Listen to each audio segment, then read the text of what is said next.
Is cracking, ladies and gentlemen, boys and girls. Welcome in to the PUBG Mobile Rising Titan scrimmages.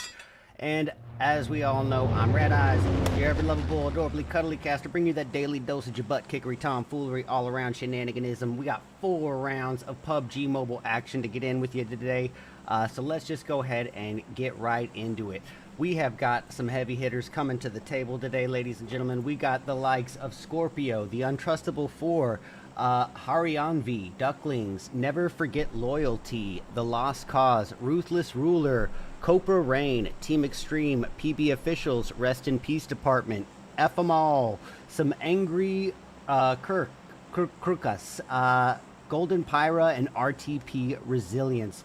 So, expecting action right off the rip, and you already know we are kicking things off with the newest addition to PUBG Mobile Esports. The brand new interactive map of Rondo is going to be replacing the Miramar scene here, which is, or pardon me, going to be replacing the Sandhawk scene here, which is going to absolutely change up the nature of PUBG Mobile Esports, and I am very excited to see just how these teams are ready to react and adapt to this new interactive environment. And as you can see, it's a very centralized zone here. Matter of fact, since I went ahead and made the darn thing, may as well just have it up here. So, yeah, as you can see here, it's going to be a bit of a tussle. Looks like I might even need to do some adjusting on this as well. Sorry about this. But a little bit of a spread to start things off with, but I can see a little congestion towards the east, and it looks like it's going to be the PB boys, and they're not, maybe I'm actually misseeing that. Yeah, it looks like their closest threat is actually going to be a little further down south. Okay, yeah, so there's literally false alarm on that one. We're just going to boil it down to RedEyes is old and has bad eyes, I guess. But it looks like the closest point of congestion is still going to be here. So we'll go ahead and get our eyes on the boys in PB and just see if anything actually does amount up against this altercation with the members of, it looks to be goodness, I can't even pronounce that. HRX is what we're going to call them.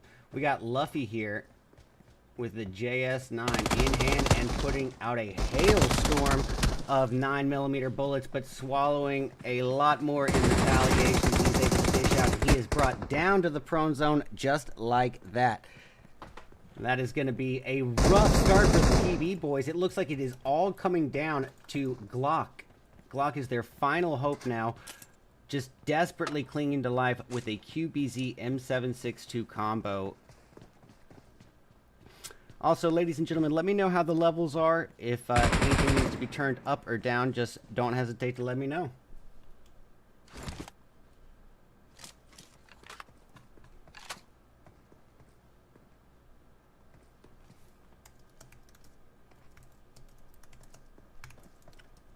A little bit of a battle of patience. I do apologize. It looks like had 3 members left. Whatever I was saying, me trying to watch this on a smaller screen is already looking like it might be an issue.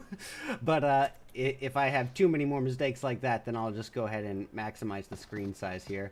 But as you can see, Panther trying to bide his time patiently, but I do think that patience could be this team's faulting point here. A little bit of patience is okay, but at this point it does seem to be a little bit of hesitance to capitalize on the situation, and just like that, as a result of it, members of HARYANVI are able to get every member back up and about. Luffy is brought back up, and then now it is once again a full 4-piece team, and this is particularly problematic for the boys and girls in PB, as they are just a 3-piece, but this 2-1 split could be a saving grace in the bag for them.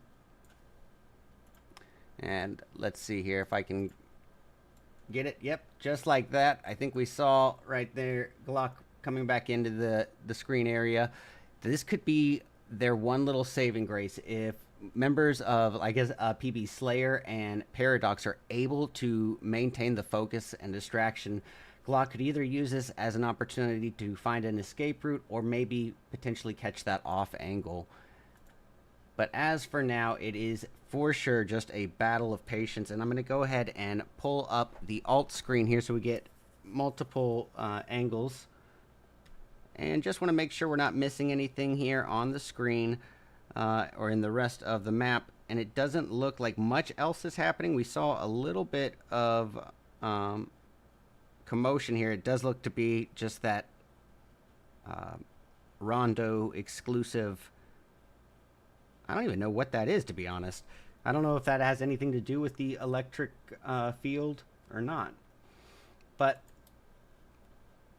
just gonna be waiting here, as there doesn't seem to be much else to tune into just yet, as to be expected with the very first match of a scrim event, especially on 8x8 maps. And now that we are going to be doing away with the rumble in the jungle, 8x8s are going to be kind of the name of the game here.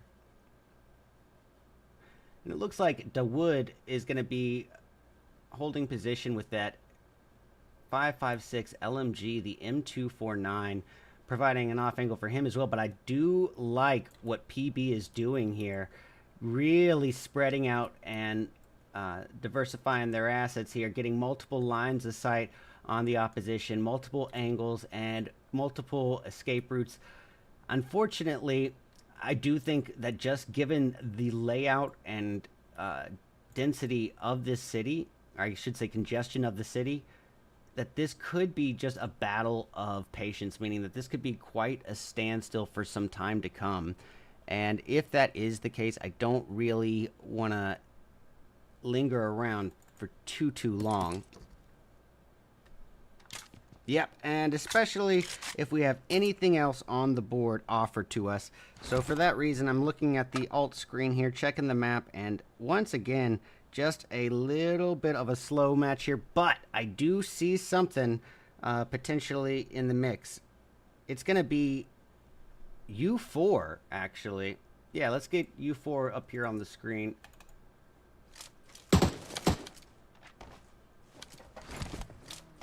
Yeah, U4 in the mix with the boys in RTP Resilience. This is the Untrustable 4. Little bit of a slow start, nonetheless. We do see RIP going in the feed here. So I think I'm going to go tune into that just as we know that's actually happening. Catching eyes on TLC 999. It looks like his teammate 777 has been down for the count, leaving it up to himself, YB, and 711. And as you can see, you got angry men here of the RIPD just slightly in front of us here. I'll get up both sides of this altercation, and whoa! 9 with a absolute monster nade there. I'm not really sure what just happened to the sound. Sorry about that, ladies and gentlemen, but we do have it. I'm going to go ahead and get that clipped and check in on that sound right now.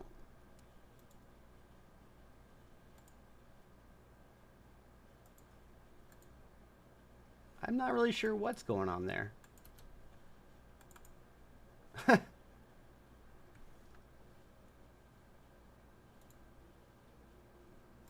Okay, fine.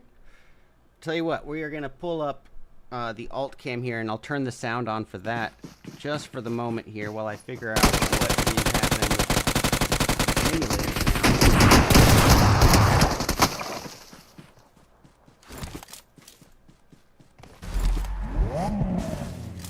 Yeah, as long as I have it on the same perspective, it should be fine, but all right, we see U4 off in the Elim feed. We're going to get a line of sight on it here for just a moment.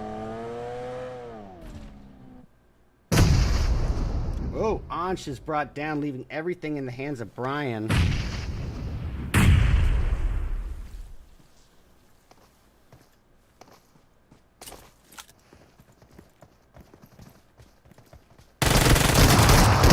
Oof, nicely done.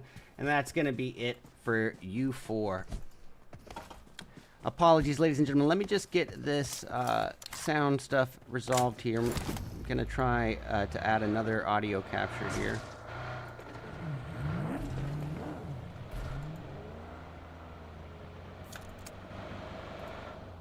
Okay, so confirmation on it. It is just a game glitch that we got going on. So we will get that resolved after match 1. For now, I'm just going to keep both of these up. And I'll move the stream deck, or the alt cam here, off to the side. Just for now. So, getting a brief look at the playing field here as it currently stands. 49 people still up, and understandably so. But that zone is shrinking, and boy, talk about a battle for prime real estate. There's not a lot of options to choose from in terms of compound cover, and there is quite a lot of variability in terms of high ground and elevation. Already we are seeing a potential congestion and an altercation in the making between Team Extreme and their opposition in GBG. Whether or not it's going to happen is yet to be seen, but we've got Zaza, Traps, and Boom readily waiting here for their potential push, and shots being put out towards Boom's way, doing a fair chunk of damage, but not really likely to amount to much, just as he's got plenty of compound cover to heal up with. Apologies, I get the alt cam on that so we don't have to worry about it. Wonder what happened.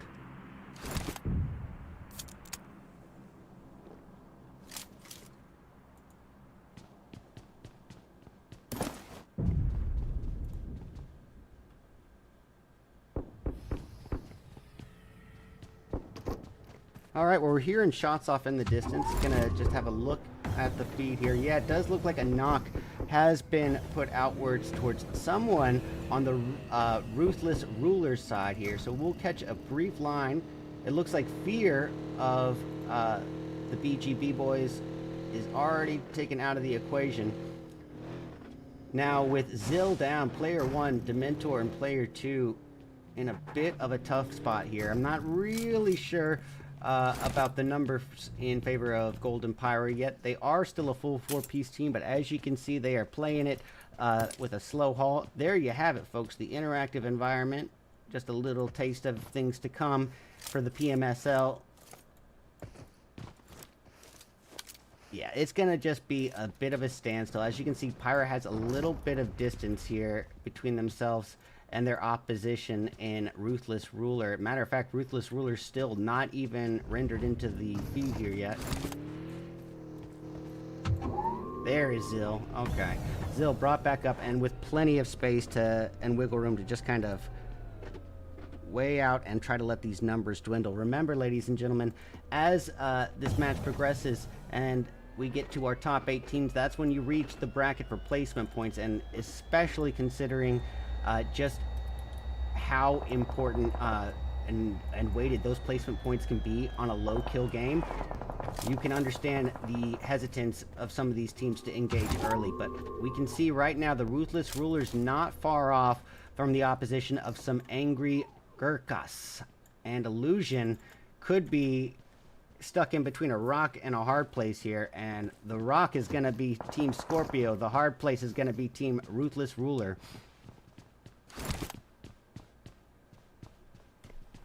Alright, I gotta switch my attention back to the same cam feed here just for a moment. Illusion is facing a world of trouble as now 2 of his teammates have been eliminated. Or, pardon me, knocked here, brought down to the prone zone, leaving it up to just himself and Koyuki. And boy, talk about congestion here as members of PHYRA come to join the party and a potential third-party altercation. We're going to get an eye in the sky just to see the spread here. Now, oh, Koyuki of RE here is in a real world of hurt. He's got a full squad of Scorpios right in front of him. Just behind him, a full 4-piece of Golden Pyras, and to his north, members of Ruthless Ruler. Talk about being the bad center point of a love triangle that you just weren't hoping for. And yep, down, done, and dusted. He is brought down to the prone zone, and it's going to leave everything in the hands of Illusion. Illusion, a bit preoccupied, but, oh, take that back. He's just going to get this recall before that expires. This is reaching the concluding portions of Stage 4. About 13 seconds remain here, and as you can see, that blue zone working its way in. And boy, Illusion having to make a risky call here in a ticking time bomb, driving a smoking vehicle, and basically just putting out a gamble. Can he burning vehicle? Not only can he do it, but he gets 2 knocks beforehand. However, the third parties are real, and all his efforts cut a bit short before he could acquire the third. We got Koyuki here of SAG brought down right then and there, leaving everything in the hands of Sandesh, the last hope for the boys in some angry Gurkhas. And boy, talk about needing to lay low and letting these numbers dwindle. There's only 2 more teams that need to be eliminated before he reaches that bracket to at least acquire some points for his team. But will he be able to lay low and under the radar long enough is yet to be seen. Catching quick eyes on Never Forget Loyalty, we got Domain and Lays here, fairly close to RTP, and in the feed, FMall going off for their first elim as they square off against the boys in Golden Pyra. Gonna get that audio fixed right now on the alt cam here.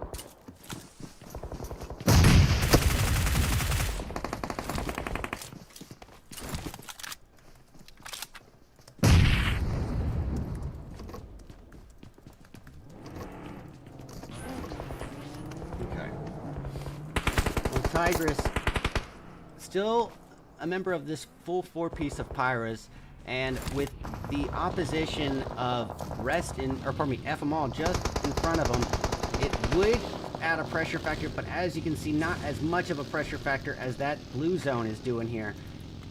We have literally 25 people up, spread across 8 teams in this tiny little absolute bucket of fish is what I'll call it. And look at these shots out to GBG, just absolutely laying an onslaught, a hailstorm of bullets. And as Pyra Tigress tries to get the thirst on a knocked Scorpio, finding a healthy, full-calorie meal of bullets instead for himself. And now Pyra, a 3-piece team of Mirai, Zai, and Solar facing off against the Scorpios, but Zai a little too slow on the reflexes there. Solar trying to use the uphill off angle, getting some high ground on Wavy, putting an intimidating number of shots outward, but not enough to knock him. And now Savvy's still up and about, and Solar just not paying attention. Gotta be very aware of that elim team, and if you didn't get that knock, you should have at least approached cautiously. Mirai, the final hope for Golden Pyra, desperately trying to enshroud his or her fallen teammates in what smoke cover is available, but I don't think that a would like to happen, especially not with members of Scorpio so close by. Mirai is down for the count right then and there. And yes, it's actually going to be Ripper of Team Scorpio, as I said it. Now, look at this. Sandesh was able to cling to life long enough to meet the bracket for those placement points and get a couple extra slots up. Now, any extra survival time, any teams that he stays alive longer than at this point is just icing on the cake, given that he was kind of outnumbered, outmanned, and outgunned so early on. And with a beautiful knock onto Chico and MG, this is going to be huge. As long as those elims are stolen, which unfortunately they are, Scorpio's JV Ripper coming in and taking both of those knocks away from Sandesh. Had waited so patiently, but in in sacrificing his position for what would be 2 elims, which is a fairly understandable risk to take at this stage. But unfortunately for him, it was all for naught. The kill is stolen, and now his position is compromised. His saving grace right now, however, could be that these two teams, Scorpio and Ducklings, are a little bit potentially preoccupied with one another here. We did see Ducklings throwing some nades out towards Sandesh's way, but if the boys and girls in Scorpio start engaging with them, they're not really going to have a choice but to reorient their focus here. So Sandesh, at this point, if you stay alive longer than either of these teams, I call that a best case scenario. And say you do, then you find yourself in a 1v2 scenario to potentially pull off a winner-winner chicken dinner. And to do that as a solo from about halfway through the game would be huge.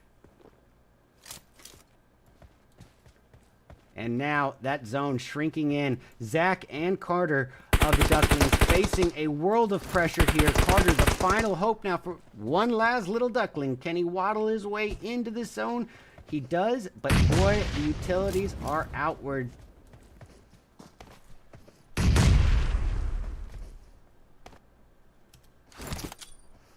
I'm going to go ahead and drag the alt cam here back on the screen.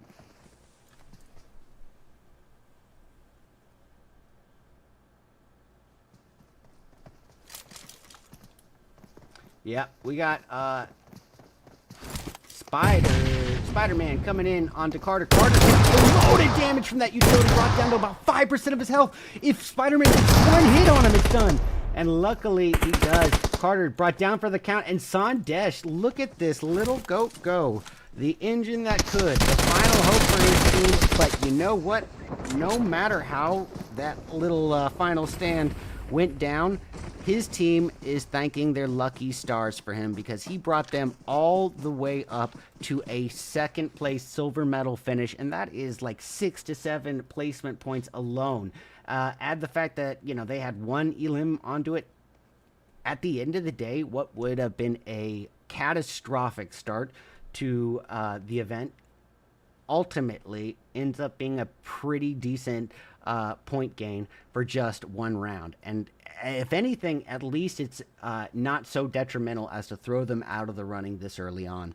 But Scorpio with a phenomenal first place finish, and doing so boasting a monstrous 14 elims, very, very high elim calorie serving, chicken dinner on the tip of their tongue finish. We got the crew in RE, the some angry GURKHAS, I apologize, with one elim, thanks to Illusion, but Sandesh taking them all the way up to second place. However, in comparison to a performance from, like, let's say, DLS, who has a third place finish with 9 elims, you know that point gain overall is going to be surpassing that of RE. RTP in fourth with a very healthy 12 elims. FM in fifth with 2. PHYRA in sixth with 3. NFL in seventh with 8. We got GVG in 8th with 3. EX in 9th with 1. RR in 10th with 0. So on and so forth. Ladies and gentlemen, that's just one round down, done, and dusted. Stick around, because we're going to be back at you in just a few short moments with round 2 of 4 of the PUBG Mobile Rising Titan scrimmages, brought to you by North American Scrims. Stick around. We're going to be back real soon.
Alrighty, welcome back, welcome back, welcome back.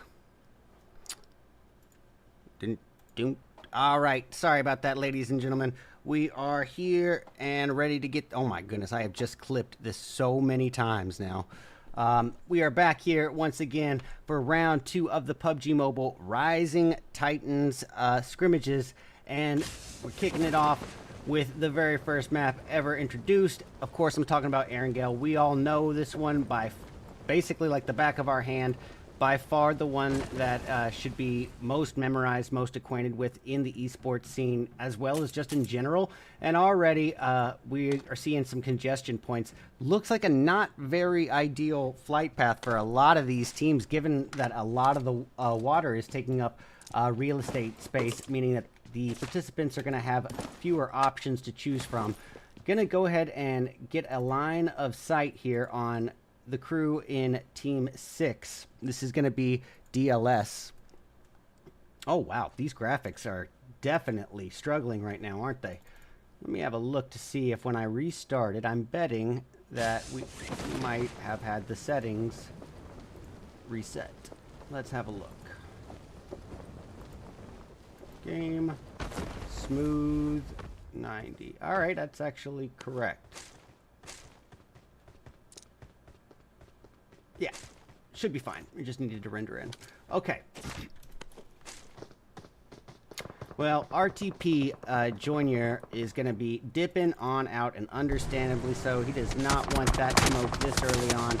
Going to get the slot list up on the screen, but going to make it a bit smaller here so it's less intrusive for the viewers. Looks like RTP driving kind of out of the frying pan into the fire potentially, getting dangerously close to RIPD. But as you can see, Chico, his teammate here, still in pretty dangerous proximity to DLS, Yukon, and Carter. Gonna get the alt cam up on the screen here. Just want to make sure we're not missing anything significant.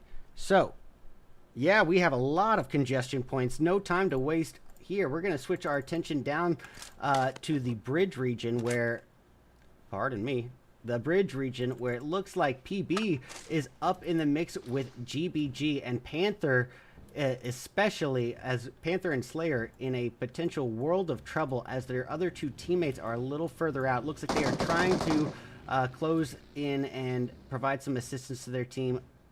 Will GBG even want to take this fight on? It does not look to be the case.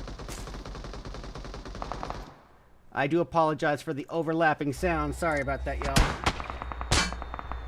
Forgot to mute the alt cam for just a moment. Tell you what, we'll get both sides of the altercation, or both altercations up on the board if they actually happen, because further down south, southeast I should say, we got the crew in TLC. This is going to be none other than the Lost Cause in pretty close proximity to Never Forget Loyalty. Does not look like it's going to amount to much, but we do see something happening in the feed. It looks to be RR. Are they already eliminated? Yeah, I think they might have just been taken out here. I'm going to check it on... Oh, wow. I do not know what happened to Team 15 in there. But RR is not Team 15. They're going to be right in front of me. Dementor, Player 2. They are up in the mix with the likes of Team Extreme. Now, this could be a little interesting given the spread that Dementor and Player 1 have from the rest of their team. Joker and Impact, their closest threats here. And it does seem to be a little coin in their back pocket. Dementor with a nice takedown on Impact with the DP28. But oof, revenge served cold and fast as Player 1, Dementor's teammate, is taken down in retaliation. Doesn't look like anything else on the board just yet, but a couple other points of congestion are potential here. Actually, I am going to get that alt cam back up on the board here just to zoom in on this map feed. As you can see, ladies and gentlemen, oh goodness, it is, I wonder, yeah, okay, I get it. I was wondering, why does it look so off there? But yeah, it does seem that the closest point, aside from the fight that we were just on, is going to be here at the bridge. We got the boys in PHYRA squaring off potentially. Oh, the PHYRA boys have eliminated them. It was an altercation, I believe, with... Oh my gosh, what am I saying here? I swear to God, I saw Team 6 there, I thought, and then I go look, and they're up and about doing just fine. So either I'm going crazy, or that might have been a spectator glitch. I think it's about a 50-50 odds that I'm going crazy, though. Joker down for the count, leaving one last hope for the boys in Team Extreme, and that's going to be Raheel. Raheel desperately clinging to life, but swimming in a pool of ruthless rulers. And this could spell serious trouble. At this point, it almost begs the question of if it's worth it to try to escape. If they don't know about Raheel's location, then I think it's understandable for him to hold position and just not make a single sound. However, if he's put out even a bullet towards their direction, I don't like his odds. Just going to check the map for a brief moment. Nothing else happening on the feed just yet. I want to go ahead and delete those older clips here so you guys don't have to deal with them.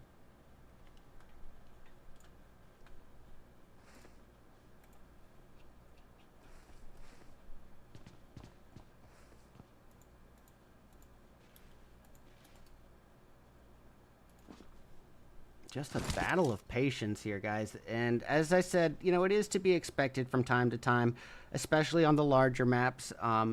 Little bits of downtime. As these numbers dwindle and these teams find their proper loot and positioning, as that zone shrinks, we are going to be kind of thrust into the thick of the action one way or the other. Getting a line on the winners of round one, Team Scorpio, who absolutely decimated the lobby with a phenomenal first place finish with a healthy stack of double-digit elims on top of it to add to the equation. And interestingly enough, good to see them dialing things back and not getting a little too ahead of themselves, so to speak, not letting that confidence from that first chicken dinner border into the realm of cockiness, where we see so many needless mistakes happen. Well, Sandesh, the guy who was able to bring his team all the way up to second place, once again reunited with a full squad, I hope a full squad. And yes, they are in dangerously close proximity to FM. And with Illusion and Ninja here in a 2-2 split with their teammates, this could spell a altercation. Not to mention, we got FM we got Scorpio here holding the off angle on the high ground, kind of sandwiching the FM boys. But it looks like they are going to be able to escape those clutches without really, honestly, without much difficulty at all. Yes, and here's the exact reason, because the Scorpio boys were not firing at FM. They were firing at their more immediate concern, the crew in Untrustable 4. Untrustable 4 just going to keep their great migration going a little bit closer towards the center of this new zone, trying to get prime positioning here, especially considering that they are a bit spread out. Oh, no, they're not. I withdraw that. Vendor is actually closer than I had thought, just wasn't rendering in on the map view. So, little bits of downtime here, and as you can see, the zone has shrank, but as good as that, you know, is that it has more land occupied, there's still a significant amount of water occupying this new zone, just limiting their choice of real estate. But we've got Lazy here of the Never Forget Loyalty crew here with the hovercraft, trying to pull a little PMSL. Just thinking he's Valak here. We got Lays and Domain here. And if anyone wasn't familiar with the PMSL Spring hovercraft strats, it was something that we hadn't really seen in the PUBG Mobile esports scene before. Just North American teams doubling up on hovercrafts and taking them all the way to in-game and just ganging up on these little stragglers. You know, say there's no building cover in this tiny last zone, just a couple trees. Then you see Valak just driving a hovercraft around and bowling these enemies over, taking a hailstorm of bullets, but the hovercraft can handle so much damage that it wasn't even a concern.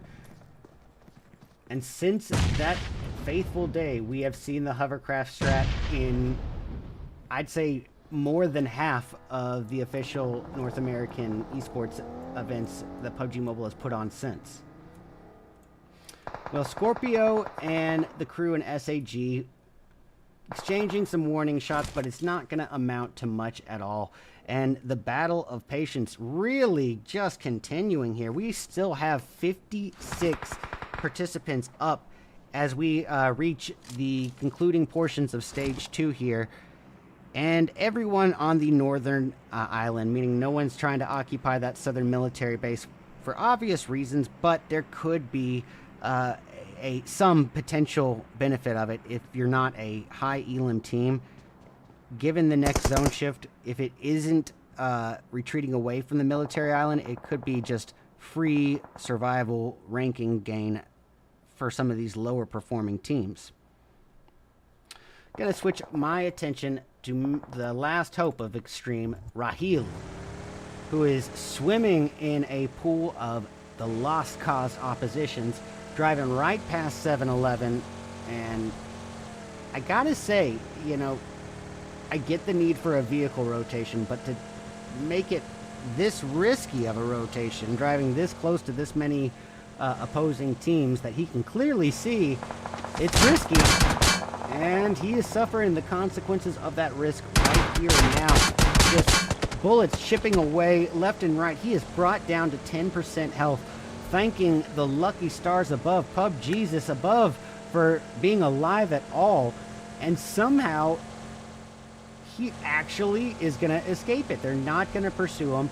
And driving out of the frying pan, away from the clutches of some angry GURKHAS, and potentially into the fire as he gets closer and closer to rest in peace. But we see it in the feed. Scorpio going at it with somebody. It was Wavy, acquiring the team's very first elim on the board. It's up against TLC here, as Ripper gonna questionably aggressively push forward. That is, if anything, it's got to be a scout vehicle here. But if he's honestly out there looking for the action, it would probably be his undoing. He is trying to do a vehicle scout, relay what bits of information he can back to his team, get that location on TLC that he doesn't have, or that his teammates may not have. And on top of that, Ripper is a distractor, as their teammate Saif getting that off angle with the M4 6X and just laying an onslaught, a hailstorm of bullets out to TLC's way. And that is going to put a pressure factor on TLC like none other, as now they are down to 7-7 and 9-9 alone. And I think they have the right idea in an every man for himself vehicle retreat, trying to spread out and at least have a coin in their back pocket. If one of them's taken out, the other can try to push for some placement points at the very least.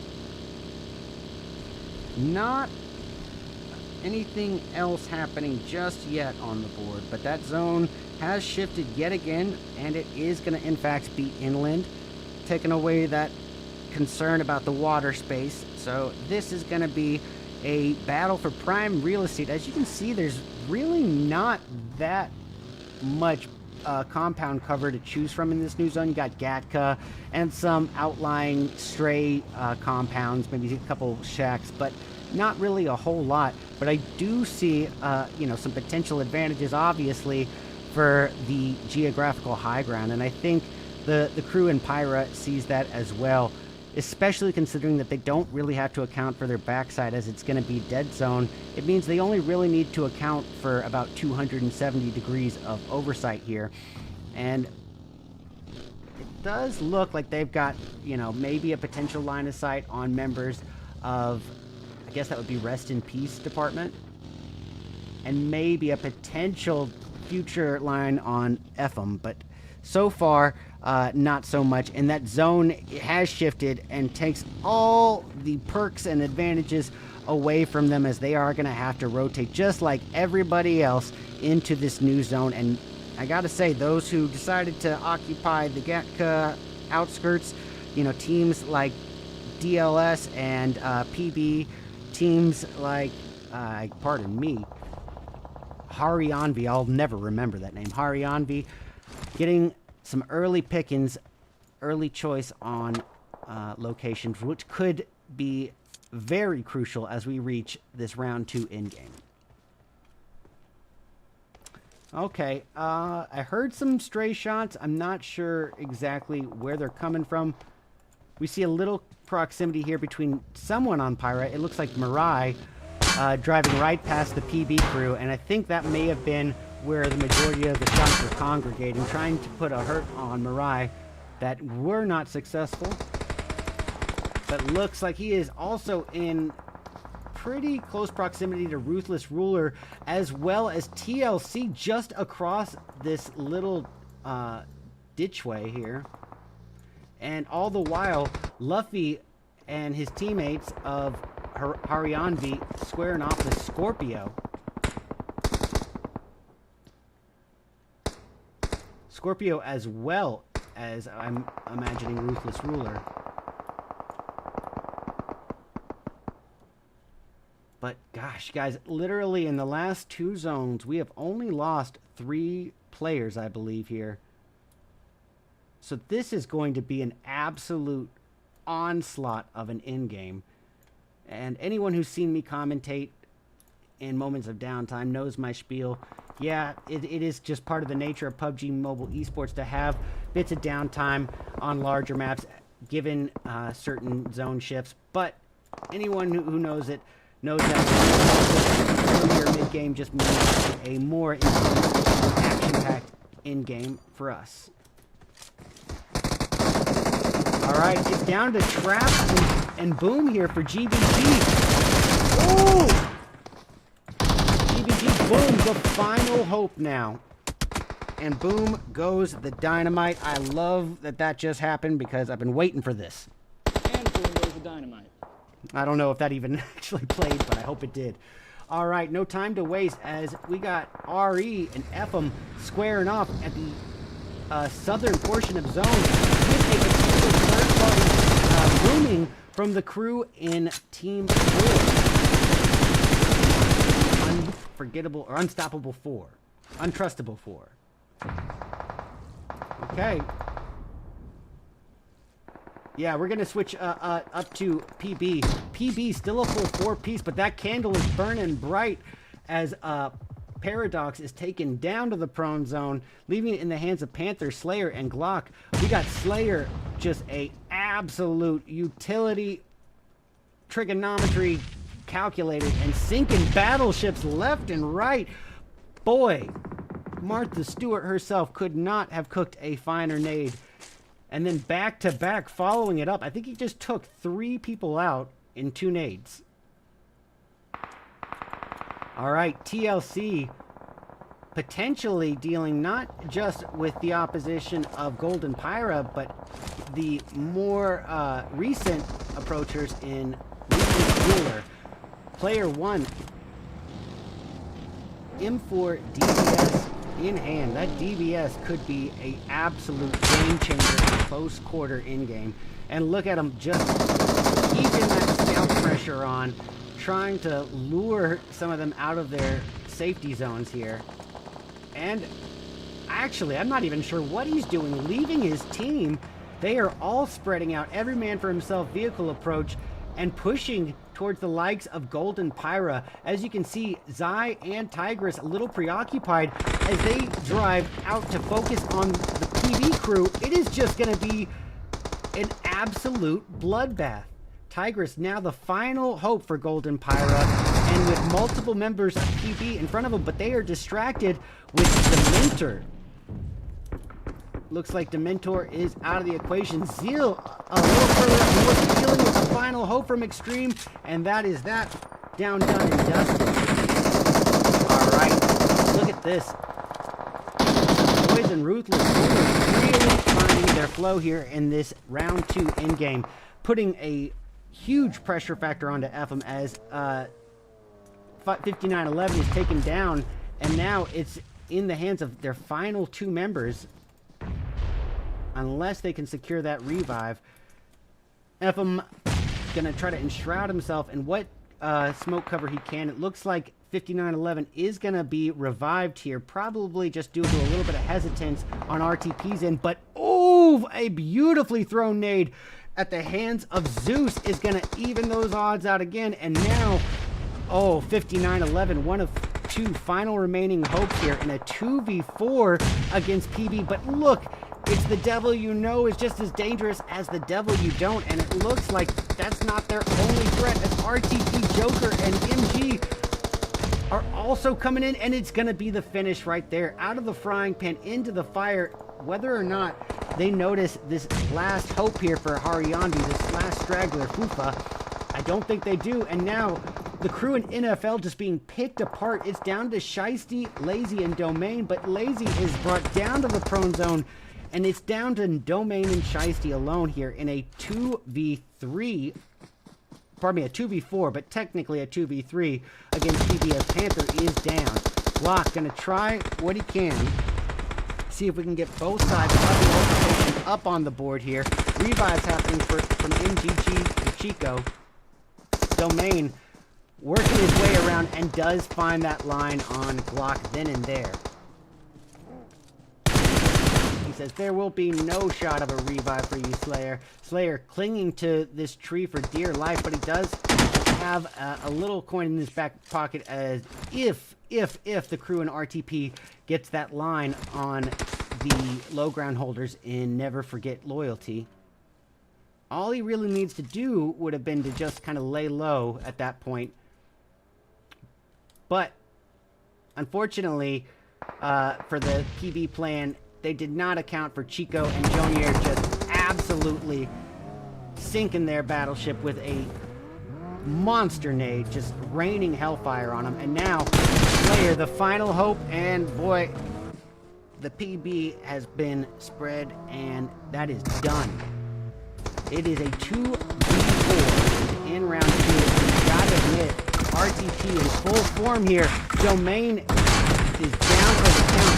Shiesty making his or her final stand, and a shotgun sounds the same in every language, but up against 4 enemies, it's not gonna be enough. And any way that you look at it, that is gonna be game over. Round 2 is going to go to the crew in RTP Resilience, putting out a powerhouse performance with 12 elims and a chicken dinner first place tip of the tongue finish. NFL coming in second, and there ain't nothing wrong with silver if you got 3 elims to add on to it. That's going to be a healthy 9-10 point gain for them. PB really keeping the pressure on the majority of the playing field, even though they had that 3rd place finish. They were looking pretty strong the whole way through, and I liked the confidence of some of those aggressive pushes, so I'm definitely going to be having an eye on them moving forward in the final 2 matches. 3rd place finish with a healthy double-digit 10 kills to add on to it. We got DeWood, Denom, Luffy, and Fufa in 4th with 2 from Badnom. We got FM in 5th with 5. Coming in 6th, it's going to be the Ruthless Rulers with 8. DLS in 7th with 5. The Untrustable 4 with 0 untrustable kills. Golden Pyra in 9th place with 2. Extreme in 10th with 1 from Rahil. TLC in 11th with 1. We got Scorpio having a rough go of it after a phenomenal round 1 finish. But unfortunately for them, 12th place finish for round 2. Definitely undoing a lot of the progress that they made. So these next 2 matches are going to be crucial. The RIPD in 13th with 2 from Professor. RE in 14th with 0, GBG in 15th with 1 from Boom, and Lala, I don't know who that is, last place with 0. All right, ladies and gentlemen, that's just 2 rounds down, done and dusted. Half of the day is done, but we still have 2 more rounds of intense PUBG Mobile action ahead of us, so stick around, and we're going to be back in just a few short moments with round 3 of 4 of the PUBG Mobile Rising Titan Scrims, brought to you by North American Scrims. Stick around, we'll be back soon.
Alrighty, welcome back, ladies and gentlemen. Welcome back. Sorry about that, game over. Welcome back to round 3 of 4 of the PUBG Mobile Rising Titans Scrims. I know that music is a little bit loud, but round 3, kicking things right off with a little destruction in the desert. You already know it's time for Miramar, catching a wind here on Team Scorpio as they drop in. I do not like the size of this tab here. I'm gonna go ahead and get that way smaller. Group, and there we go. Much better. All right, let's have a look at the zone as it currently stands and get a little better idea of the lay of the land. And it does seem to be a fairly centralized zone. The closest congestion will be at our northeast, where you can see members of, it looks to be TLC, in close proximity to the opposition of some angry Gurkhas. However, as we know to be the case with Miramar, it's like my old co-casting buddy DKZA says, it's like driving on the interstate and looking in your rear view mirror. Objects may be closer or further away than they actually appear, and even though that might be the closest thing to an altercation right now, it's not even close enough to render in the opposing team here. So we are left with a bit of downtime, as to be expected at the beginning of a 8x8 Miramar match, especially if it's not a full lobby. I am going to get some attention a little bit down south, where you can see somebody from Unstoppable 4 potentially. I don't think that Anch is even going to be heading in that direction, to be honest, but if they do end up scouting, or oh, I could have been wrong. It looks like they are in fairly close proximity to members of DLS. That's going to be the Ducklings. But no shots put outwards whatsoever. Gonna pull the map up here just for a moment.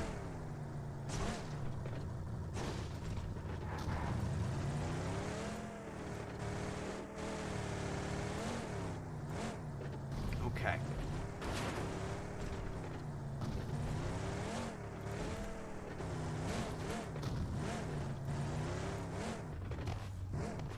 Okay, yeah, it doesn't seem like a lot happening just yet. Definitely going to be some potential congestion around the water treatment Hacienda region. But as it currently stands, nothing on the board here yet. So I am curious as to what a team... Well, let me actually just go bring it on over.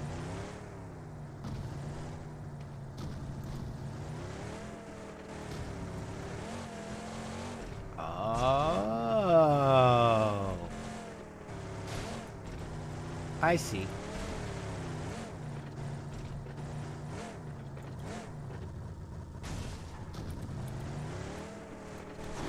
transform. Reset transform. That's not important. Okay. It doesn't matter. Sorry about that, guys. We'll just go ahead and get back into it.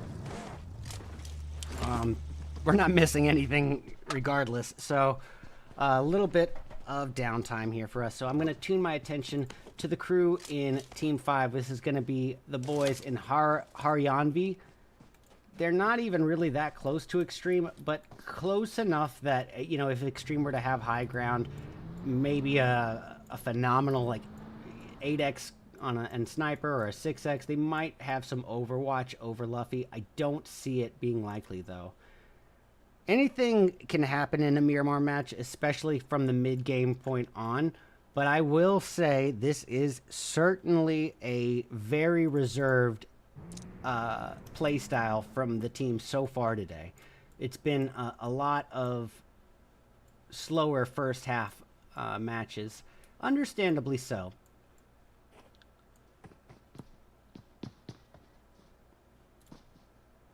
Okay, well, you know what? Nothing there. So, gonna pull up the map, see if we're missing anything.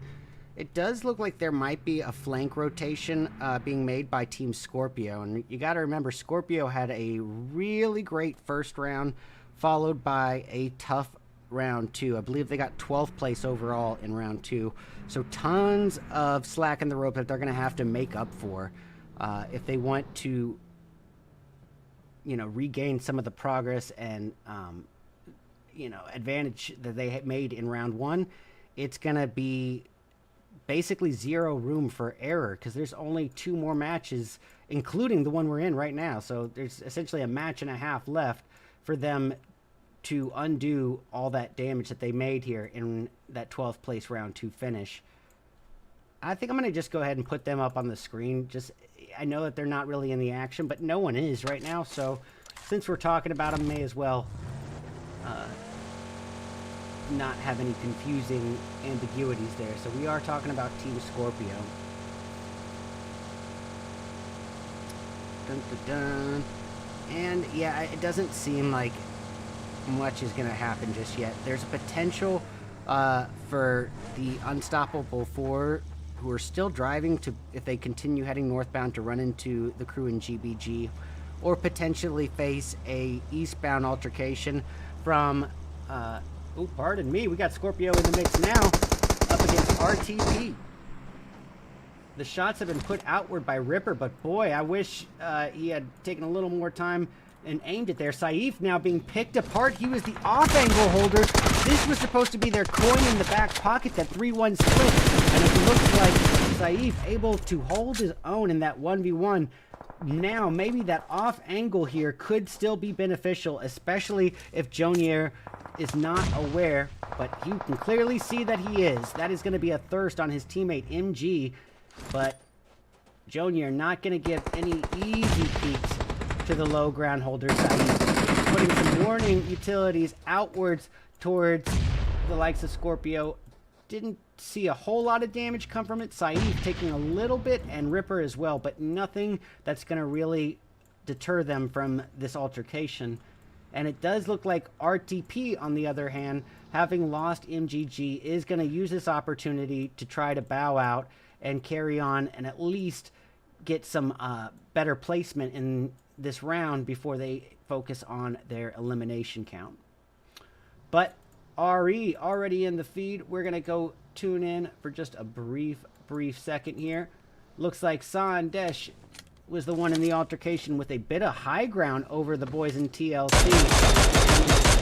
Acquired a knock on 9, leaving 7-11 here to try to secure a revive and shrouding his fallen teammate in a cloud of smoke. And you can probably imagine that, you know, if you are RE, it would be a debate of whether or not to push it. But if they were gonna, they would have already.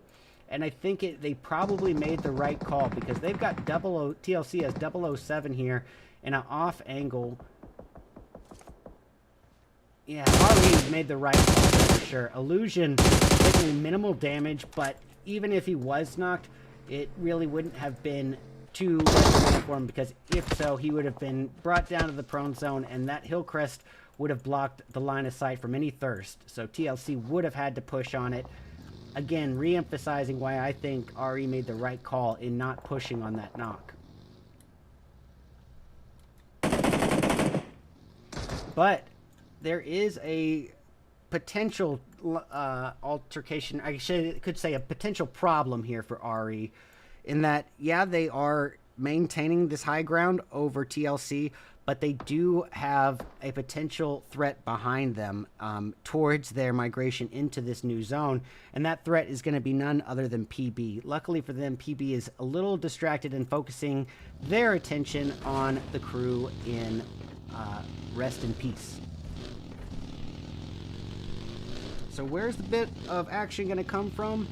I mean, I still see RE people driving right by members of TLC, particularly Nija and her teammate, his or her teammate Sandesh.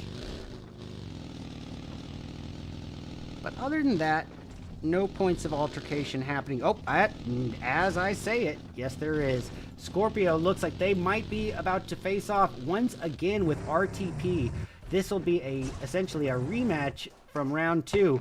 And Saeed coming in with a low ground and just a little bit needless error right there, so to speak. But Spider-Man, Ripper, and Wavy going to try to carry on. Wavy swallowing so much damage there, but the S-18 sounds the same in every language and able to secure the retaliatory knock.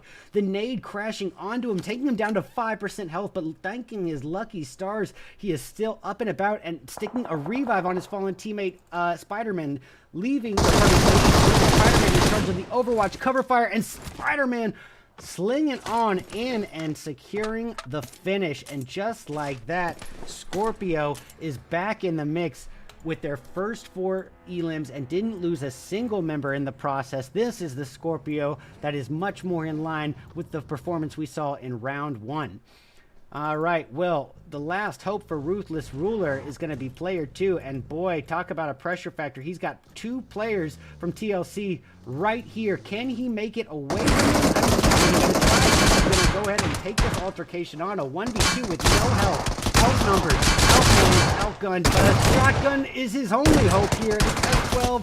It is not going to be enough as that UMP-45 just hails onto him, and now, just like that, out of the frying pan into the fire for TLC. 1 altercation done, and the sharks in the water, DLS, smelled the blood in the water. They heard those shots and came in for a potential third party. Zach now in a potential bit of trouble here. He's got 9-9 as well as another TLC member swarming on him, and ooh, taking perfect use of those brief seconds between the nade pull on the grenade and the moments that it's thrown. Those 2 seconds can be crucial, and Zach knew it. Beautifully executed, and now DLS reclaiming the advantage here. But as I say that, the caster curse is all too real, and just like that, Yukon is knocked once again, making Zach the final hope. So it's a 1v2 unless he can secure this revive. He gets another takedown. Zach is an absolute powerhouse this match. We got 7-11. Oh my goodness, all for naught. 7-11 shutting it down. But you got to give Zach credit. Talk about a final stand to make. He almost 1v4'd or 1v3'd that. We got Extreme using this geographical high ground every which way they can think of here. And now throw in some utilities, making Hellfire rain down near Shiesty. I believe Shiesty is the one of 2 remaining hopes here for the Never Forget Loyalty crew. And they are spread apart here, so essentially he's a one-man team. And that is not ideal when you consider how close he is to a altercation that is going down here between PB and RIPD. Or I guess, yeah, RIPD.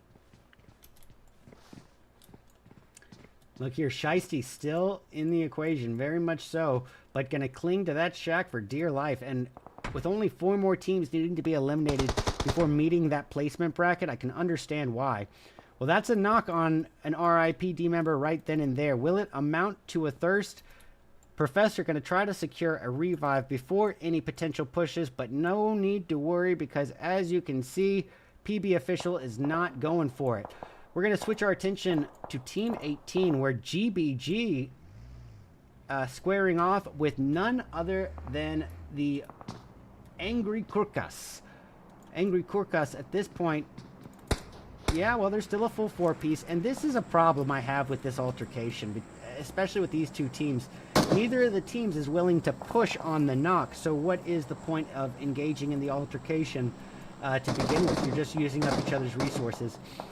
But TLC 711 coming in. Ooh, it's going to be that third party from the likes of PB on to RE here yet again. Actually, I shouldn't even call it a third party because this is the second knock PB has had on them in minutes. So at that point, if they're not going to be pushing it, I got to re-emphasize the question. What's the point if you're not ready to engage the push? Well, Ripper, oof, making one of his final hopes here, but Saif with 1% health, literally able to heal himself back up and put a hailstorm of bullets out towards Solar, taking Solar down to half health, and now it's going to be a DBS for his final stand, but it's not enough. And just like that, it is going to be it for Scorpio, eliminated once again in another 12th place finish, back-to-back 12th places after a chicken dinner first place round 1 finish. It's got to be heartbreaking. But it does go to emphasize just how careful you got to be about not letting confidence border into cockiness. Confidence can absolutely carry you in some high-pressure situations, but it can also become your undoing. Well, Ephraim up in the equation here with the untrustable 4, and we're going to get both sides of the altercation. Brian on the alt cam.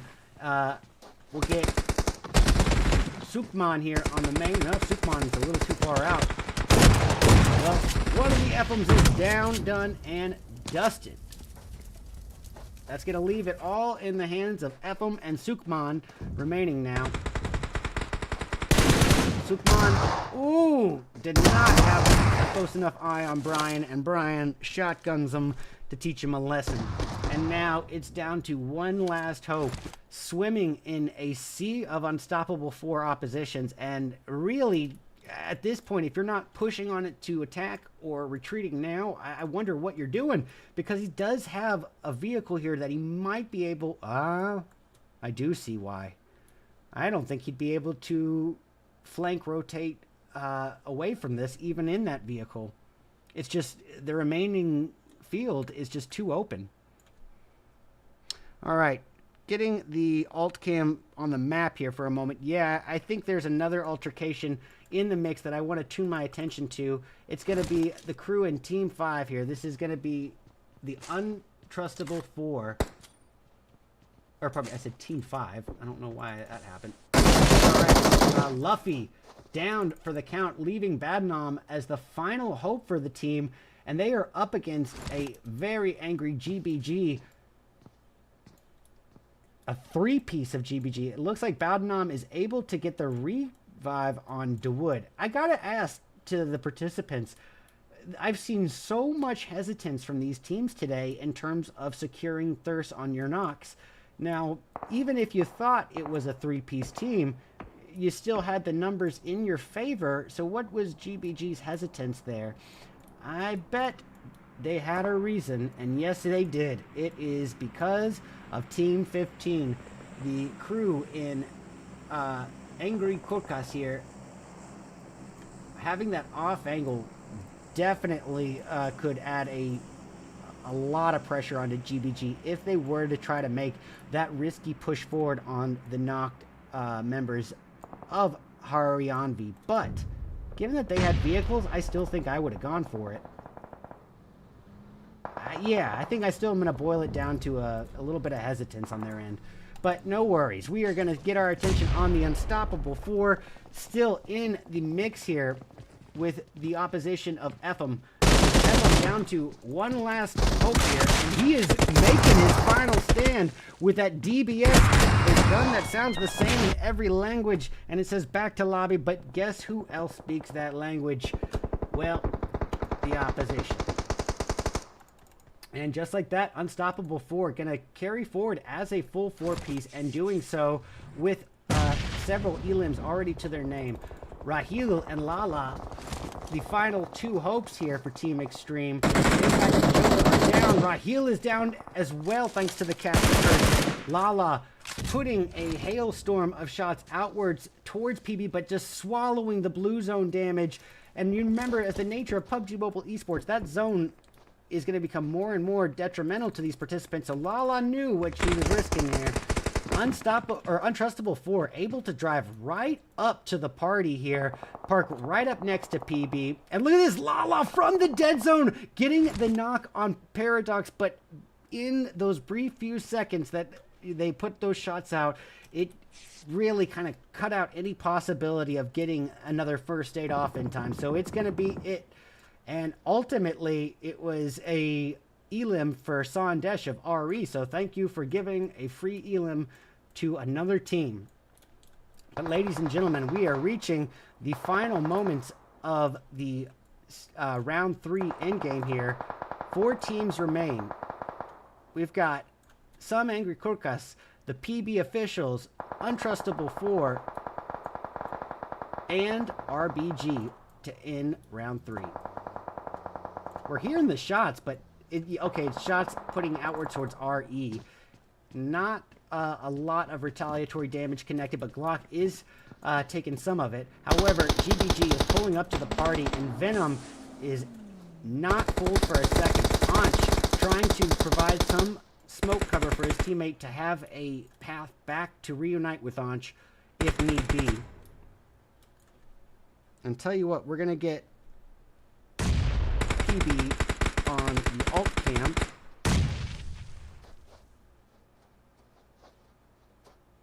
I think we might be able to... Yeah, let's just keep it like this. Simple. Nades out towards Venom. If that was a little bit more cooked, it might have been enough.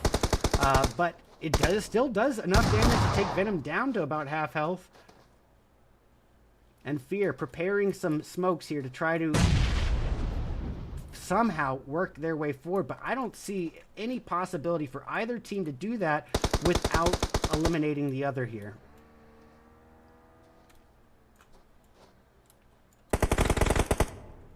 All right, well, PB making work on the alt cam Slayer with a takedown on Sandesh. This is going to put a real pressure factor on his teammate, Koyuki. Koyuki desperately trying to play medic here, and now Fear. Oh boy, you better have no fear facing off in this 1v2. And it looks like the odds are even as Venom is downed in retaliation. Can Fear work his way forward and secure a finish here on Anch? Anch not even going for the revive. Little too calm and collected there. Anch handles it perfectly. And now another slot of placement points gained for the Unstoppable 4. Sandesh driving up to try to get some safety and compound cover, but definitely drawing too much attention to himself in the process. And this is a tricky situation because once again, Sandesh, the final hope for his team. But we saw what he did there in the last match, able to bring him all the way up to second place. I don't want to rule him out. All right. Well, as I say it, that is that. Quick work. And now, Venom pushing forward. The final hope is a 1v1. I believe, yep, it's Glock versus Venom. Let's see it. Neither of these teams should be letting the other get revives. What the actual heck, you guys? I mean, I don't want to condemn or criticize too much, but that is absolutely ridiculous. All right, Venom taking down Glock, letting his backside go unattended, and as a result, it's kind of a quick work finish that didn't need to happen. But any way you look at it, that's game over. And PB Officials, for better or for worse, whether or not the Unstoppable 4, had the shot before or not, PB Officials takes that chicken dinner. And boy, do they make the most of it, working their way up to a double-digit 10 eliminations. That's going to be a beautiful 20-point gain for PB Officials in round 3 alone. The Untrustable 4 in second, and honestly, there ain't nothing wrong with silver if you're putting up 7 elims with it. We got RE coming in third with 6. Coming in fourth, it's going to be GBG with 5. Extreme in fifth with 4. Coming in sixth, it's going to be the Rest in Peace department with 1 from Angry Men. The NFL, Never Forget Loyalty in seventh. Never forget to get eliminations either. HR, well, you know what? We got the HR department here. It looks like they're going to step in and fire everyone. Luffy taking 8th place with 1 elim. Epham got F'd and 9th place with a big old onion. TLC, there's no tender love and care if it's a 10th place finish. And even those 6 elims is not going to be enough to make that a big gain here for them.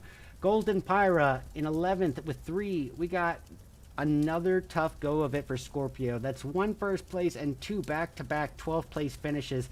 And look at the work that they were able to do before being eliminated. 6 elims in honestly not that much time. It's definitely a team that has a lot of potential. Now it's going to come down to finding the balance between that confidence in their pushes and knowing sort of when to bide their time. And that sort of self-control and discipline, if you don't have a IGL that you trust kind of before yourself more than your own word, if you don't listen to your IGL like their word is law, and they don't have that, you know, kind of understood, then it's just something that's going to come with time and synergy. But I definitely think Scorpio is a team to keep your eye on. DLS 13th with 5. The Ruthless Rulers ain't ruling nothing with 14th and a big old onion. And RTP in 15th with 0. Well, ladies and gentlemen, that's 3 of 4 rounds down, done and dusted. But we still have 1 more round left as we return for our 4th and final round of the PUBG Mobile Rising Titan scrimmages, brought to you by North American Scrims in just a few short moments. Stick around. We'll be back soon.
Alrighty, ladies and gentlemen, welcome back to our fourth and our final round of the night for the PUBG Mobile Rising Titans Community Scrims.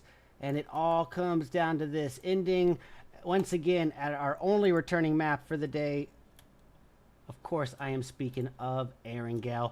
This is the chance for the participants to kind of correct a lot of the errors made their first go around in Erangel today, and their last real shot at leaving their mark and qualifying for day 2 tomorrow.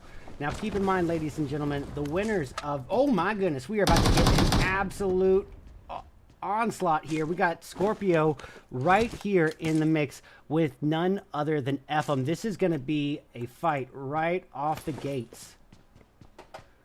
So keep in mind, ladies and gentlemen, the first place winners of day 1 will be receiving a $40 cash prize, as well as the top 5 are going to automatically qualify for day 2 tomorrow. And day 2 is important because it has a $60 cash prize. Sorry about that. Wavy down, leaving things in the hands of Saif, Spider-Man, and Ripper. I did see an altercation in the feed here. It looks like Golden PHYRA off in the distance. I'm going to go pull that up on the alt cam. Let's see if we can get both sides of the altercation happening here. It looks like, yeah, PHYRA was squaring off with none other than the crew in Team Extreme, but Team Extreme going to be focusing their attention instead on the Ruthless Rulers. As you can see on the alt cam, we got player 2 making his stand with a S6, but it is not enough, and he gets X'd out of the equation real quick, and Extreme climbing on up to 2 elims just like that, but they still have Golden PHYRA very close. So I'll tell you what I'm going to do is move on over to there on the main cam, and we'll switch the alt cam to what we're seeing here.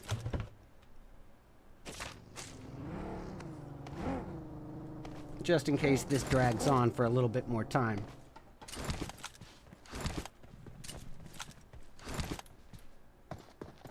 Okay, it looks like Extreme is just going to hold that hill edge. They got some space. So while we have this bit of time, I do want to just make sure we're not missing anything in the feed, because we do have a couple points of altercation to worry about. Not just the Scorpio FM, but we have some congestion in Yasnaya, where it could go down between DLS and the opposition in RTP. Elsewhere, though, elsewhere we have a huge spread. I just want to draw attention to something, ladies and gentlemen. If you look at the highlighter, literally majority of the zone is not being occupied here. Aside from GBG, literally not a single team occupying the southern half of this first zone. This is bonkers. So a lot of room to roam here, but it could mean, if these teams don't recognize that there's going to be some early game altercations. And already we are seeing some serious congestion forming here. So I do want to just get a little closer in. It does look like Mirai would be the off angle of Golden PHYRA if that does happen.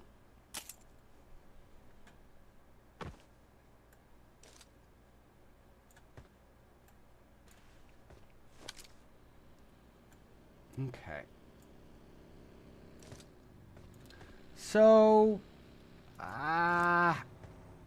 neither altercation is really happening. Let's just say what it is. Someone from PHYRA, however, is... Okay, I see what they're doing. Golden PHYRA getting in positioning, and every man is taking a different quadrant here around Team Extreme. I don't think Extreme is very aware that they're getting in position on them, but I don't say that with full confidence either.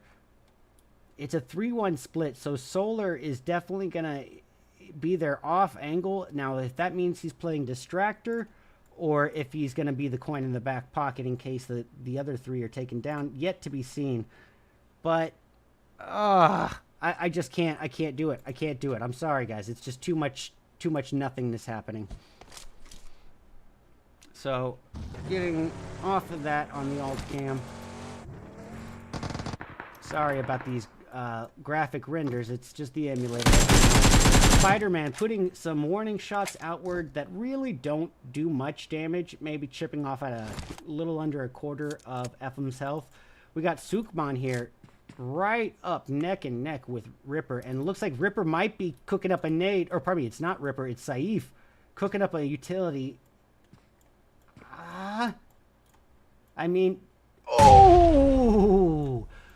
Goodness gracious. Sukman is lucky, to be honest. That nade was about as well thrown given the position it could be. And yep, Solar, that off angle that we had just spoken about from Team 16 here, is able to make that off angle work for him. Let's get Saif of Scorpio back up on the alt cam here. Now, here's my problem with, okay, no problems. There are no problems. I was going to say if he's not ready to go secure any thirst there, then what was the point? But it looks like they already have. PHYRA has brought Extreme down to a 3-piece of Impact, Wokey, and Joker. They lost Rahi just now. Impact taken down to half health. Will it be enough to convince PHYRA to push? I doubt it. Solar cooking up a molly here for Wokey. Not much damage taken from it, though. It would have been an awfully impressive molly if it had connected. But getting eyes on Scorpio. I see it on the alt cam. They are squaring off. Gosh, holy render. Guys, I don't know what is going on with that. I apologize, but I just got to check this to make sure. Yeah, what the heck? That is so frustrating. I don't know why that just reset, but we will worry about it tomorrow. We'll worry about it tomorrow. Well, Saif able to get back up with Wavy here. One revived the other, and honestly, Scorpio, who was down to a 2-piece, brought back to a full 4-piece, and I understand Ephem's hesitance with RIPD playing potential third-party angles here. Angry Men, though, cooking up some nades. Did that connect? I don't think it did, but it's going to be enough to have a late push from RIPD. I still think, you know, it might go successfully if they perform well, but the time to push was definitely about 45 seconds sooner. Chaku biding his time, and understandable because he's got Wavy there waiting readily with that Uzi in hand.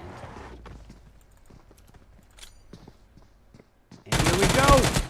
The shots are phenomenal. Getting 2 birds with 1 stone, but ultimately taken down by the numbers themselves, leaving Saif as the last hope. And it makes you wonder what Saif was doing back. If he wasn't going to help his teammate Wavy push, then he was to have an escape route. That's not the case.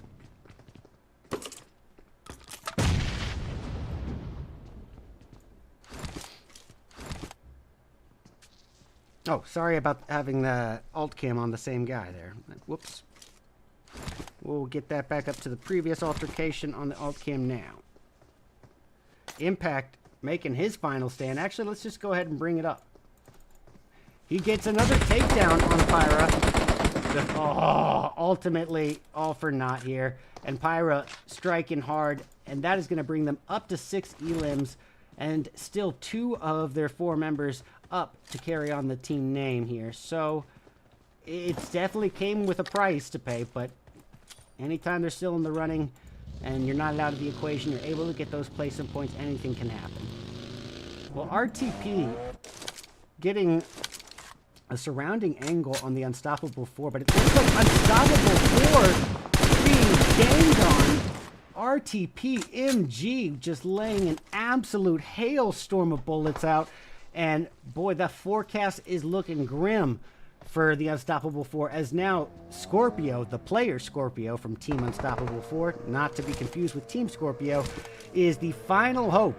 He's the Unstoppable 1 and swimming in a sea of RTP enemies. Joker preparing a utility that's Scorpio trying to hold him off at bay, but oof, the nades sound the same in every language, and Zeus striking down with the thunder of the gods, and that is that.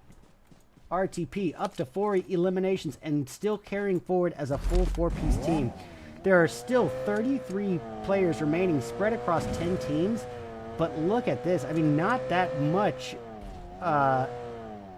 congestion or anything.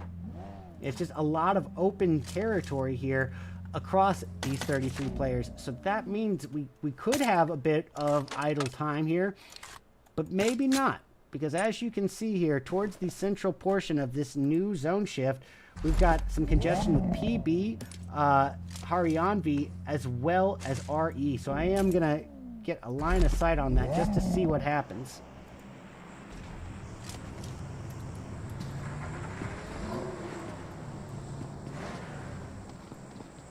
Okay, I don't even see them in the line of sight here, so bits of idle time and downtime. As you know the spiel, it is to be expected on large maps, and I shouldn't even say on large maps, because now that we are getting rid of Sandhawk from the official esports scene, that was the only non-8x8 map that we technically had in the esports circulation. So now everything is going to be 8x8s. Everything is going to be large maps. And so just these moments of idle time are going to continue to be part of the nature of the PUBG Mobile esports scene. And I don't really know what to tune into in this moment here. I guess we'll get our eyes on PHYRA as they make their migration into this new zone, looking for prime real estate positioning. And keep in mind, they are just a 2-piece. So coming in with weaker odds here, meaning definitely going to have to dial back on the aggression and try to, at the very least, play it smart, play it safe, and play it slow.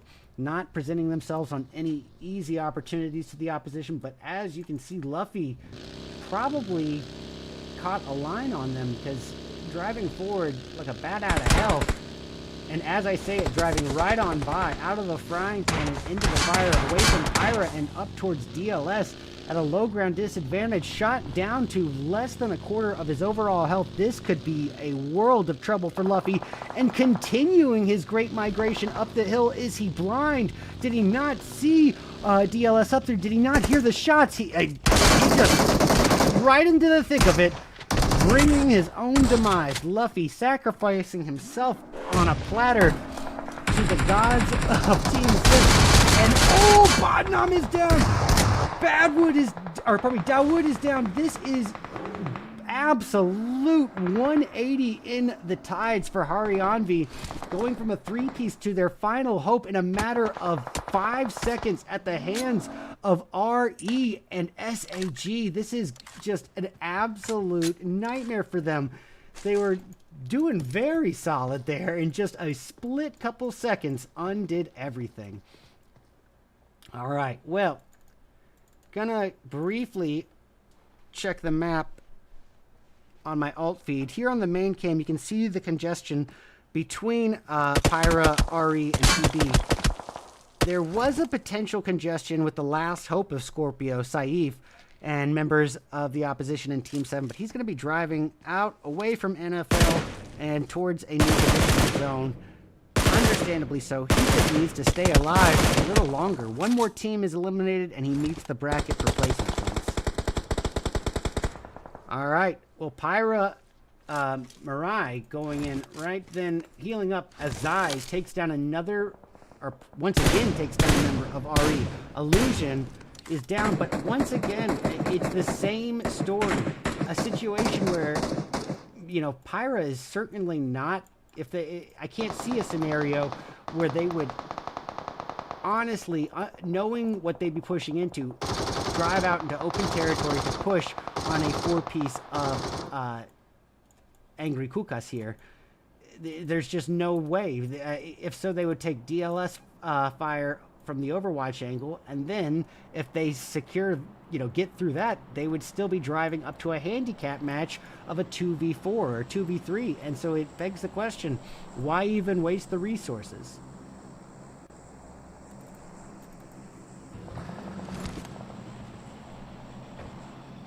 And And just to get a quick view of the map here.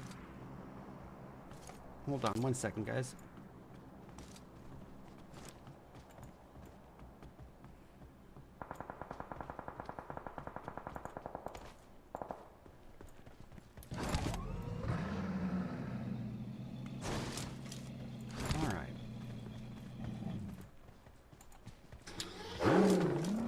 Got the lay of the land here. The zone has shifted, and we can already see some contention points in this new zone. I'm going to switch my attention to GBG and PB here.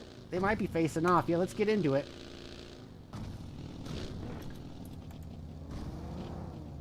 Sorry about that.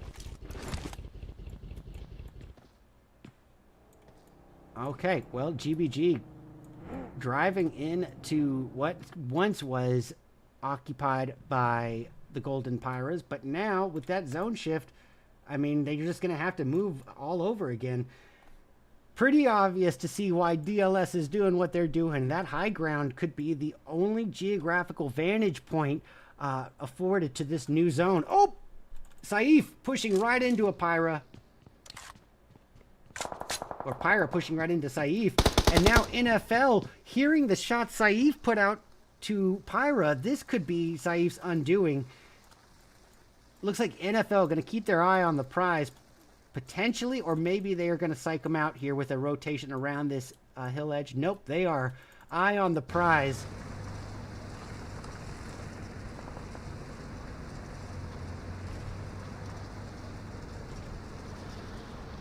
Okay, well, we had Valak in the viewer chat here just a little earlier.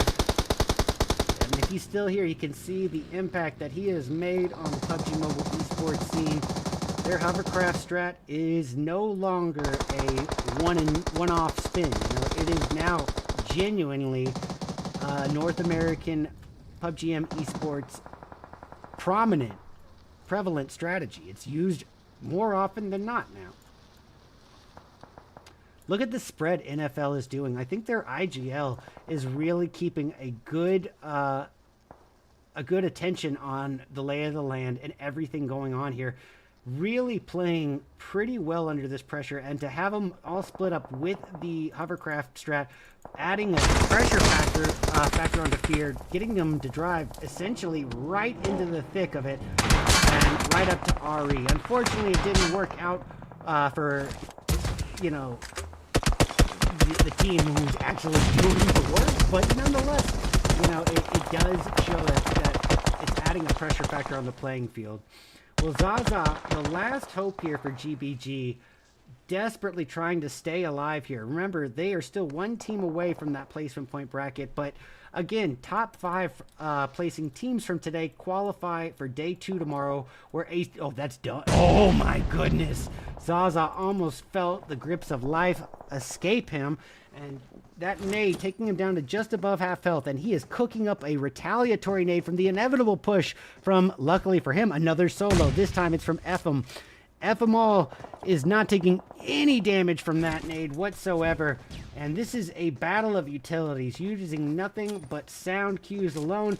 And now here's the push, and a shotgun sounds the same in every language, and it says bye-bye. Okay, we got NFL going off in the feed. It looks like they are up against the PB crew. At this point, PB is down to Paradox and Panther, and Paradox gets out at the hands of a flying hovercraft. That was awesome. All right, well, the Panther is down, and that is going to be it for PB. NFL in full form, climbing on up to 7 elims, trying to enshroud their fallen teammate Shiesty in a cloud of smoke cover before a potential push could come in from RE or RTP. Ladies and gentlemen, down to 6 teams spread across 15 players. Let's get a lay of the land here on the map. Not a lot of congestion aside from PHYRA and RTP, but as you can see, Saif driving in the solo from Team 3, driving right into trouble here, and let's see if he can stay alive long enough for us to keep him on the cam. All right, he gets a run over on Sandesh. Whoa. Saif turning the opposition into bowling pins elim, even as a solo, getting his 5th elim in the team's 7th. This is bonkers to see this kind of performance from a solo, knowing how to capitalize on risky aggressive solo situations, but then immediately dialing back with the self-control that I haven't seen at a tier 2 level in a while. So RTP, Zeus getting a takedown on NFL. This is going to put a lot of pressure on Domain and Shiesty. Shiesty, the high ground holder, but you can tell that that push has got to be inbound. Yes, it is. Domain desperately trying to play medic. Shiesty in charge of Overwatch and cover fire. But boy, oh boy, no time to waste. Domain with just above half health. Cooking up the nades, trying to get a preemptive knock in there, but no such luck. Nades are just flying left and right. Zopka is down. Jonier swallowing nade damage, but still above half health. This is an absolute onslaught, a hailstorm of hellfire here. Ladies and gentlemen, these are all Final Four teams here in frame. We got a 3v4, v3, v2 to end our 4th and final round. And Zeus, like a bat out of hell, driving aggressively up and now quickly 180ing his attention away. Gonna get Shiesty the final hope now for NFL up on the alt cam. And we have both sides of the altercation, and Shiesty is eliminated right there. And then, oh my goodness, Illusion, the off-angle holder. The W knows just as dangerous as the W don't. But Mirai pushing up regardless and quickly. Oh no, he's still up and about. Mirai, the final PHYRA remaining, and quickly X'd out at the hands of RTP. And look at this. Koyuki clinging to that vehicle for cover here, but Jonier like a bat out of hell yet again. Just the aggressive pushes. Love to see it. And boom, that is that. Down, done, and dusted. Any way you look at it, that is an RTP phenomenal round 4 performance, and that is going to be game over. Let's give them a their flowers where their flowers are due, because a 11 elim finish on top of a winner chicken dinner, that is a healthy 21-point high protein chicken dinner to end the night with. And definitely if they qualify for day 2, that'll be a great mental to end on. You know, moving into day 2, you don't want to be going off on a bad note. This would be their time to say, all right, this is what worked here in round 4.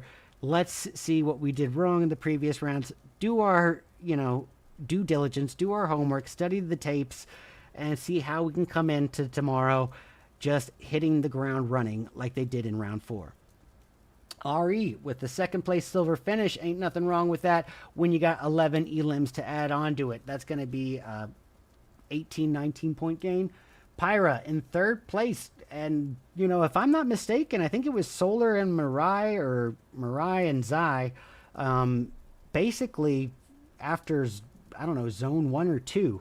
So as a 2-piece, working their way all the way up to 2nd place, I believe. I could be wrong about this, but if memory serves correct, working there all the way up to 3rd place here, and able to do it with 7 elims to add on to it. It's honestly, even if it was a full 4-piece, that would be a solid point gain any way you look at it. Never forget Loyalty in 4th place, this time with some elims on the board. 7 elims to their name and a 4th place finish. Scorpio, they hit the ground running today with that phenomenal 1st place finish, but been struggling basically since. So with rounds 2 and 3 both resulting in 12th place finishes, you can at least take this away, that they had some progress to end the day with. A 5th place finish. They met the bracket replacement plus some, and on top of that, as just a 2-piece of Saif and Wavy putting up 7 elims on the board to add on to it, that's definitely the positive gain, the tilt towards progress that we wanted to see from them after those previous 2 matches. Effing them themselves right there into 6th place.